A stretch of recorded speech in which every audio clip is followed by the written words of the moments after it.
Salut tout le monde, bienvenue sur Jinkonga Tutoriel, une chaîne de référence à tous vos problèmes liés dans le domaine du génie civil. Merci de votre fidélité. Abonnez-vous massivement sur notre chaîne YouTube, likez nos vidéos, commentez ainsi que partagez. Au menu du jour, nous allons continuer nos séries de formations. Alors, aujourd'hui nous allons voir un cas très spécial. Vous allez comprendre comment ça fonctionne. Et cette formation, je suis en train de faire ça par rapport à une préoccupation d'un abonné que j'ai reçu. C'était que hier. Raison pour laquelle je me suis dit, c'est vraiment important que nous puissions travailler. Comme ça, la communauté pourra maîtriser ce qu'il faut, une fois pour toutes. Alors, ce que nous allons voir, il semblerait que la méthode de laboratoire est plus meilleure pour dimensionner une semelle en béton armé. Bien sûr, sur robot structural analysis. Et donc, vous le savez très bien, pour dimensionner une semelle isolée, en béton armé, même une semelle filante, voilà, donc, il y a un astuce très capital sur l'option géotechnique qui vous permet de choisir la méthode de calcul. Il y a plusieurs méthodes. Généralement, ce qu'on utilise beaucoup plus, il y a 3 méthodes principales. Vous pouvez utiliser la méthode de laboratoire, vous pouvez utiliser la méthode de prégéométrie, ainsi que d'autres méthodes. Mais selon les analyses de plusieurs personnes, il semblerait que la méthode de laboratoire est la plus meilleure méthode à utiliser pour dimensionner donc une semelle isolée, mais aussi une semelle filante. Voilà, donc nous allons voir ça ensemble avec moi et vous allez comprendre si cela est vrai ou cela est faux. Ok? Restez connectés. Donc, on commence notre formation juste après le générique. Comme je l'ai dit dans mon introduction, il semblerait que la méthode de laboratoire est plus meilleure pour dimensionner une semelle en béton armé. Ok? Alors, ce que nous allons voir, premièrement, à travers ces projets, ça c'est un bâtiment R+2. Nous allons premièrement vérifier d'abord les éléments de réduction. On verra rapidement donc l'effort normal, afin de cibler déjà donc la semelle la plus chargée ou carrément le nœud qui reçoit donc énormément les chargements. Et puis nous allons passer au dimensionnement jusqu'à tel point que vous allez comprendre si cette méthode elle est la meilleure méthode. Regardez comment je vais procéder. Dans ce projet, déjà ici, vous allez voir que c'est un projet qui est complètement chargé. Ok, donc pour voir les chargements, c'est juste question de venir là. Vous allez voir qu'on avait appliqué et donc tenir compte de poids propre, poids du revêtement et la charge d'exploitation dit à l'escalier, d'habitation, toiture et tout ce qui va avec. Voilà, je prends la combinaison. Ok. Premièrement, je vais vérifier d'abord la structure pour me rassurer que je n'ai pas d'erreur. Tout est bien. Je ferme. Et puis, je vais relancer les calculs. Je relance les calculs, c'est bon. Maintenant, je viens là, je prends résultat, diagramme barre. OK. Voilà, je vais vérifier rapidement l'effort normal. Donc, je viens là, je prends effort normal. Je clique à côté. Je prends paramètres. Et puis, différencier tout ce qui va avec et j'applique. Voilà. Dès que j'applique, vous allez comprendre que déjà à ce niveau, je n'avais besoin que de 2 valeurs, min et max. Mais si par contre, je vais voir tout ce qu'il faut, je peux venir là, je prends tout simplement toutes, c'est-à-dire toutes les valeurs, j'applique. Voilà, vous avez tout ce qu'il faut. OK? Alors, mais déjà à ce niveau ici, je vois que la semelle la plus chargée est là. C'est cette semelle que j'avais déjà bien sûr dimensionnée. Alors, ce que je fais, je vais sélectionner d'abord le nœud. Je sélectionne le nœud. OK? Alors, mais par contre, si je vais par exemple, et que je vais supprimer d'abord cette semelle, je peux tout simplement venir là. Une fois sélectionné, je viens là, je vais prendre appui. OK. Et puis, je prends supprimer. OK. Je prends supprimer. Une fois que je clique, vous allez voir que ça va me demander ça et puis ça va partir. Alors, comme moi, je vais corriger les dimensionnements, donc je prends ça. Toujours nœud numéro 57. Je peux passer directement au dimensionnement. Voilà, je passe au dimensionnement. OK. Et puis, Eli, LS, c'est bon. Je clique. Je prends OK. Je vais cliquer juste à côté pour chercher d'abord le numéro de nœud, 57. Voilà, le nœud en question est là. Maintenant, je vais faire quoi à ce niveau? Vous savez très bien comment dimensionner une semelle isolée. Et donc, je viens là, je vais prendre fissuration, P préjudiciable, milieu non agressif. OK. Alors, disposition ou option de calcul d'abord. Je prends béton 25. Diamètre qui prédomine, je prends 14. Acier longitudinal. Je vais travailler avec le barre de... Je prends barre de 12 et 14, voire même 16 aussi. Acier transversal. Il s'agit pour donc le barre, les armatures transversales pour faire les cadres. Je prends barre de 6. Là, je vais prendre la même section que l'acier longitudinal. 12, 14 et 16. Je clique sur OK. Je vais prendre maintenant disposition de ferraillage. Disposition de ferraillage ici, c'est bien. Bon, je laisse comme ça l'espacement par défaut. Voilà, je prends ça. De l'autre côté, hop, c'est bien. Je ferme. Je vais rentrer d'abord là. Crochet. Voilà, je prends la longueur développée ici, 10 cm. OK, les crochets, je prends un angle droit de 90 degrés. Et puis, c'est bon déjà pour moi. Voilà, définir chargement. Je clique là, dit au calcul, et puis je ferme. C'est déjà confirmé. Maintenant, je viens là. C'est ici où je vais donc choisir la méthode de laboratoire. Je prends définir d'abord, je commence d'abord par définir sol. La méthode de laboratoire, c'est au niveau de l'option géotechnique. Je prends définir sol. Voilà. Ce qu'il faudrait que vous puissiez d'abord comprendre est que la méthode de laboratoire, en réalité, c'est quoi? Je vais d'abord anticiper pour vous expliquer comment ça fonctionne. Je prends d'abord option géotechnique. OK. Contrainte. Voilà. Donc, c'est comme je l'avais dit au début, vous avez trois méthodes. Il y a méthode de laboratoire, méthode de pressiométrie complète, et puis méthode de pressiométrie des contraintes. Vous voyez? Donc, trois méthodes. Alors, pourquoi on dit que la méthode de laboratoire est la meilleure méthode pour dimensionner une semelle isolée? Attendez, je vais d'abord répondre et puis nous allons évoluer ensemble avec vous. Justement, puisque cette méthode vous donne la possibilité de calculer directement la contrainte du sol. Vous voyez? Ça vous donne la possibilité de calculer la contrainte du sol. Voilà, mais déjà comprenez que la contrainte que vous allez obtenir ici, c'est comme je l'ai dit, c'est la contrainte calculée. C'est la contrainte calculée. Cette contrainte est calculée à fonction de la descente de charge. OK? À fonction de la descente de charge donc, de votre bâtiment. Et puis, vous allez calculer la contrainte par la méthode de laboratoire.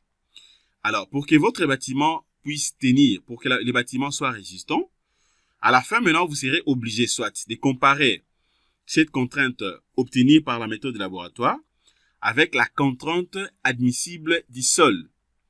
Avec la contrainte admissible du sol. Si cette contrainte calculée, la contrainte de laboratoire calculée fonction de la descente des charges calculée, est inférieure à la contrainte admissible du sol, c'est là où vous allez conclure que le bâtiment va tenir, ou le bâtiment tient. Mais si par contre cette contrainte est supérieure, eh bien, il faudrait que vous puissiez déjà mettre en tête qu'il y a un peu de soucis. Pourquoi je dis un peu? Un ingénieur est là pour trouver des solutions.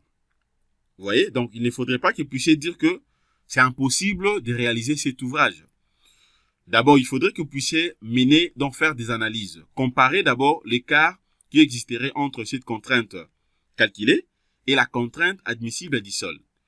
Si l'écart n'est pas du tout grand, ce qu'il faut faire, vous pouvez faire recours à d'autres méthodes. Par exemple, la méthode de remaniement du sol. Vous pouvez donc remanier en fait les sols en place. Ok? Il y a plusieurs méthodes. Soit, vous pouvez faire donc des radiers sablés par exemple, ou bien également, vous pouvez créer d'autres couches qui va vous aider de manière à ce que vous puissiez renforcer donc la contrainte admissible du sol. Dès que la contrainte est renforcée, vous allez voir que le bâtiment va tenir sans problème. Alors, pourquoi on dit que cette méthode est la meilleure méthode? Justement, puisque ça vous donne la possibilité de calculer la contrainte du sol. La contrainte du sol à fonction de la descente des charges. C'est-à-dire, déjà à ce niveau, si vous avez déjà de l'expérience, même si vous n'avez pas une contrainte admissible du sol, rien qu'à travers la contrainte calculée ici, vous pouvez aussi réaliser les projets. Vous pouvez réaliser les projets, il n'y a pas de souci. Eh bien, il faudrait que vous puissiez tout simplement être prudent et faire aussi des analyses, comme je viens de le dire là. Alors, je vais vous montrer maintenant, nous allons voir comment je vais calculer la contrainte à partir et donc de la méthode de laboratoire. Avant d'arriver ici, ce qu'il faut faire, d'abord je vais rentrer sur définir sol. Alors, pour bien appliquer la méthode de laboratoire, premièrement, vous êtes obligé d'abord de comprendre d'abord la stratification du sol. C'est-à-dire, dès que vous allez au chantier, bien sûr au terrain, vous pouvez faire des sondages. Comme on dit, les sondages soit in situ. Vous creusez par exemple à une profondeur qui peut aller soit d'1 mètre, voire même plus que ça. 1 mètre, donc ça dépend, bien sûr, ça dépend aussi donc du projet. Si vous réalisez un projet peut-être R+3 ou R+4, voire même plus que ça, R+3, R+4, déjà vous pouvez creuser soit jusqu'à une profondeur, soit de 3 mètres. Juste pour bien comprendre d'abord la stratification du sol. Ok? Puisqu'il ne faudrait pas seulement que regarder ou visualiser les sols en place et donc dans le périphérique, juste au seuil, pour conclure que ici il y a présence des sables ou bien présence de l'argile. Ok? Mais par contre, si vous creusez à une profondeur bien définie, c'est là où vous serez maintenant à mesure de bien décortiquer s'il s'agit de quel type de couche. Est-ce que vous avez 3 types de couches, des types de couches, différentes bien sûr, ou bien vous n'avez pas 2, peut-être 3, voire même 4.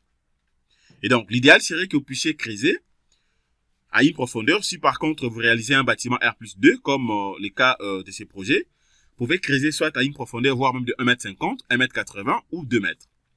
Ça va vous donner déjà une idée de comprendre d'abord les différentes couches du sol. Ok? Alors, et maintenant, ce que vous allez faire, dès que cela est connu, vous venez maintenant ici pour remplir. D'abord, hauteur d'Italie ici, ça dépend donc de la méthode que vous voulez considérer. Je prends ça. Voilà, je viens là, le niveau supérieur de la semelle. Ça dépend. À ce qui nous concerne, je considère ça 0,0. Niveau du fond du fouille ici, je me dis, je prends à une profondeur, je prends de 1,80 m. Ok, 1,50 m, 1,80 m. Bon, je prends 1,80 m. 1,80 m. Alors, est-ce qu'il y a présence de l'eau? Ok, s'il y en a, et donc c'est à vous de définir ici. S'il y en a, c'est à vous de définir. Il peut y arriver qu'au moment où vous avez donc creusé sur terrain, déjà à une profondeur de 1 mètre, il y a de l'eau. C'est-à-dire, il faudrait que vous puissiez définir ça également ici. Par exemple, là, je viens, niveau d'eau, le plus haut, je me dis que ça va voir même jusqu'à 1,50 m. Ok? Moi, je vais descendre jusqu'à une profondeur de 1,80 m. Là, je prends 1,50 m. Niveau bas, le plus bas, je prends donc 50 cm. Je prends 50 cm. Ok? Alors, maintenant, je viens de l'autre côté. Je vais définir maintenant les différentes couches du sol. Je me dis, après analyse, première couche que j'ai ici, c'est les sables. Ok, c'est les sables. Alors, je prends, c'est les sables graves compacts. Deuxième couche, je me dis, il y a présence de l'argile et l'imomou. Troisième couche, je me dis, il y a présence de l'argile très ferme et dure. Et donc, je me dis qu'après peut-être Et donc, après analyse, je me rends compte que le sol en place, j'ai 3 différentes couches du sol. Je mets ça. Et maintenant, je viens ici pour définir maintenant l'aire profondeur. Comment je fais ça? Je peux venir là. L'épaisseur, je me dis, à une profondeur déjà de... je me dis à une profondeur de combien? Je prends 1,50 m, voilà. À 1,50 m. Ok, là, je descends 1,50 m. Et puis là, je peux prendre même à 1,80 m. Ok, je prends 1,80 m. Voilà, pour dire que la différence est de 30 entre les deux.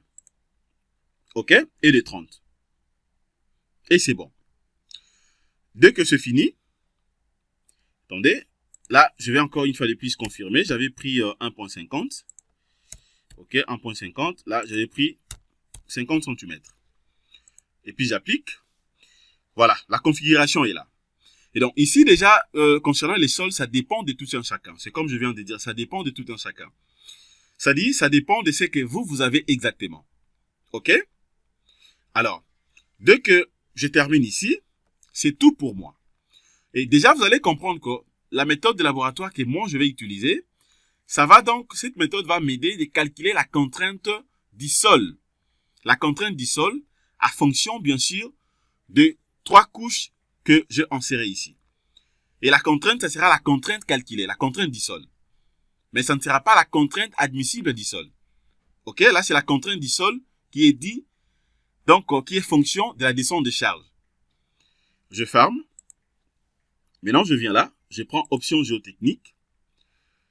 À ce niveau ici, bon, je vais augmenter un tout petit peu. Je prends 1,25 m comme coefficient de glissement, 1,25 comme coefficient de renversement.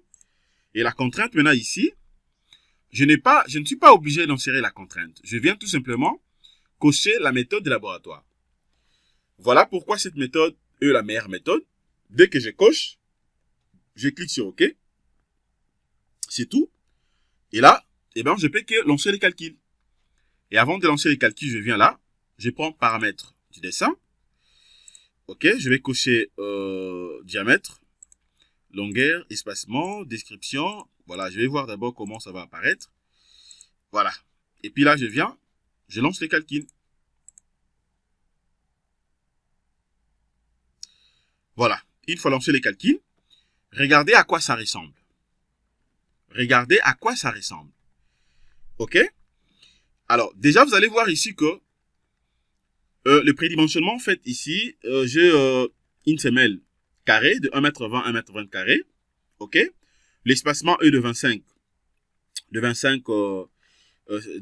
centimètres. Donc, c'est un peu trop. Voilà, je vais essayer un peu d'harmoniser ça rapidement avant d'aller vérifier la contrainte calculée. Eh bien, là, je viens, disposition de ferraillage. Je prends semelle. OK? Là, je vais fixer l'espacement. Je prends des deux côtés. Je prends 15, 15 et puis j'envoie de l'autre côté. Voilà, je confirme ça. OK, je crois les crochets également. Je peux jeter encore un coup d'œil. Voilà, 90, c'est bon. Et puis, ben, je relance les calculs. Voilà, donc c'est bien. Maintenant, j'ai un espacement de 15 cm. 15, 15. OK? 1,20 m carré. Voilà. Et donc, c'est pour dire que là, je viens déjà donc de calculer cette semelle. Je dimensionnais donc en fait la semelle. Mais vous allez comprendre que j'ai dimensionné cette semelle sans pourtant que je puisse avoir la contrainte admissible du sol. Je n'ai pas la contrainte admissible du sol. Et donc, cette semelle est dimensionnée à fonction tout simplement de la contrainte calculée. Alors, maintenant, je m'en vais pour voir comment je vais vérifier cette contrainte calculée. Je vais prendre note de calcul. Attendez, je peux vous montrer à partir d'ici maintenant la contrainte calculée. Mais déjà, il faut comprendre que, comme je l'ai dit, la méthode est vraiment la meilleure méthode. Mais c'est beaucoup plus utilisé si et seulement si vous n'avez pas la contrainte admissible du sol. OK? Ou même si vous avez la contrainte admissible du sol, vous pouvez, pendant vos analyses, comme je l'ai dit chaque fois, l'ingénieur doit être focus dans les analyses. Au moment où vous allez analyser, vous pouvez tout simplement vérifier, afin de comparer l'écart qui existerait entre cette contrainte calculée et la contrainte admissible du sol.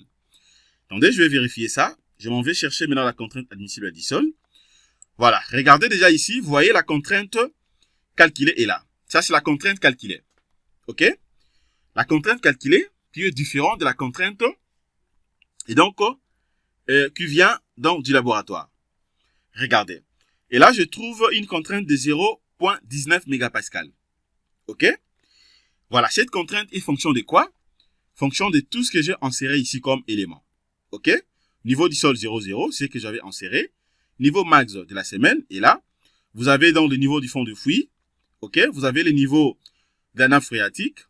Voilà, min et max. C'est ce que j'ai inséré. Voilà. Tout ce qu'il faut comme... et donc, la couche du sol. Concernant les sables, vous le savez très bien que dans un sable, il n'y a pas donc la cohésion. OK? Déjà ici, donc, cohésion est nil, c'est 0. Mais de l'autre côté, il y en a. OK? Et donc, voilà, vous avez la contrainte calculée. C'est cette contrainte que je vais comparer. Maintenant, je vais comparer soit avec la contrainte admissible du sol. OK? Pour me rassurer que donc le bâtiment donc va résister. Et donc, voilà ce que je voulais vous montrer concernant cette partie. Et déjà, à ce niveau, je peux vraiment vous assurer que la méthode de laboratoire est la plus meilleure méthode pour dimensionner une semelle en béton armé. Voilà, semelle isolée, semelle filante, mais aussi, voire même pour calculer soit et donc d'autres types de semelles. OK, semelles sous poteau ou bien, mais aussi des semelles jumelées, comme on le dit, même voire même les semelles excentrées et tout ce qui va avec. Mais attention, pour les radiers générales, là, il faudrait que vous puissiez tenir compte aussi d'autres paramètres.